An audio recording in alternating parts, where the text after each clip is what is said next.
And last but not least, young Lockie Ilias, fresh off a horror injury, unfortunately, being dropped from South. He made the scapegoat, let's be honest. Whether he delivered it, deserved it or not, that's another day. Another argument for another day. He's been told to look around. It had to happen.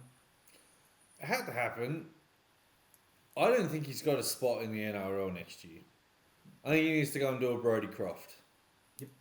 Go to a mid-table Super League team and take them as far as you can and then come back.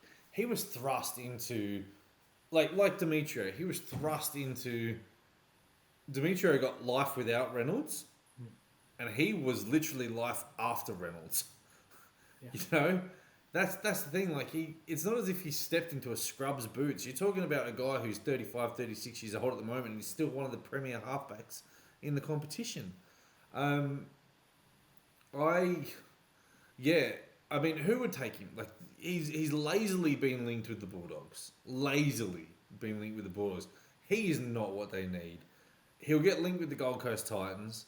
He's not what the Titans need at all. Other than that. Maybe Canberra. Maybe back up to Fogarty.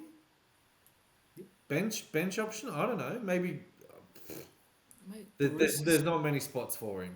The Roosters have a lot of money and need some players. And they've already come out and said that Sandon Smith's the future. Maybe Ilias plays a backup role. Maybe Penrith came out and so he's been linked with Penrith because you know that Brad Schneider's going to pick up a gig somewhere. Probably because of the way that he's playing. He'll probably end up at the Dogs or the Titans. Lockie Ilias going to Penrith for a year would be pretty good. Yeah, I mean, there's an opportunity in. We've seen Jonah Pezzett's gone down injured, which sucks because I'm a real fan of his. Tyron Wishart has stepped in. Nicho Hines stepped in at halves, and look what's become of him in Melbourne. So Ilias in Melbourne would not shock me at all. He was on a hiding to nothing coming in. He was. South fans who were riding 5 prelims or 4 prelims in a row, a couple of grand finals in that, lose Adam Reynolds and they're being told, nah, it's all good because you got this kid who's the next Adam Reynolds. There's no winning that. Even if he came in and was playing, lights out football, you look up the road and Reynolds is killing it for Brisbane. There's going to be that hatred there from the fans. It's only natural. And I know Ilias didn't play particularly well last year. Against Cronulla, he tore us to shreds, and I thought, here we go. They've got this kid. I think he took him to a prelim the year before. 2022. He's got the talent. But when Cody Walker stopped playing lights-out football, Ilias couldn't lift them, as most young kids in their second or third year can't. I am glad that they've given him the option to look around. He's quite within his rights to dig his boots in and say, no, you pay me. I don't think he will, because I don't think he's that kind of player. I would not be shocked to see him go to England and really... play well because he's got a lot of talent. We've seen it. It sucks to see the way it's ended for the kid. Well, speaking of England, the only reason why he's been told that he can look around is because apparently South Sydney have won the race to sign Lewis Dodd. Now, I've seen people online bagging this out, and I don't know how you can be critical of it. South Sydney, had to do something. If they just stuck to their laurels and continued to do what they do, then they're just going to flounder. They've gone out and got the best halfback in England, best young halfback in England anyway. The kid's a tremendous talent. We've seen him tear Penrith up at Penrith and in St Helens. St Helens, yeah.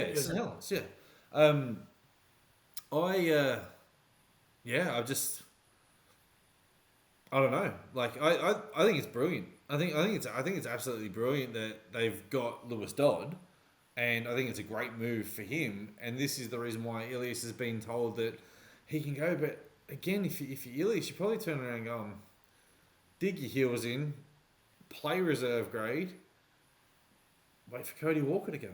But, he wants to be playing first grade football. Go sign for St Helens. Completely fair. It's a tough situation for a young kid. Look, there's a lot of change at South. With Demetrio gone now, what's to say that Morris Hornby or Ferner don't say to Ilias, just cool your jets. I know you're injured. Let's see how you rehab. Get around the club and we'll talk in the off-season. And if you still want to go, you can. What's to say when Bennett doesn't come in and say, no, there's a reason I put that succession plan in. I can get him firing. So yeah. I don't think we've heard the end of it here, but I I feel a little bit sorry for Ilias. I think he has been made the scapegoat in all this. Rightly or wrong, he's a halfback. The other thing as well is he's rehabbing from a really, really nasty injury, and I know South Sydney have said to him, apparently, you can look around. If I'm him, I'll turn around and say, you know what, I'll take you up on your offer when I know what the future of the club is, when I know whether it's going to be Hornby next year, or it's going to be Bennett, or it's going to be Paul McGregor, or it's going to be John Morris, or it's going to be whoever it's going to be. Let you sign the coach for next year and let me have a chat to them. And if I'm not part of the game plan, I'll sign elsewhere. You won't have me next year.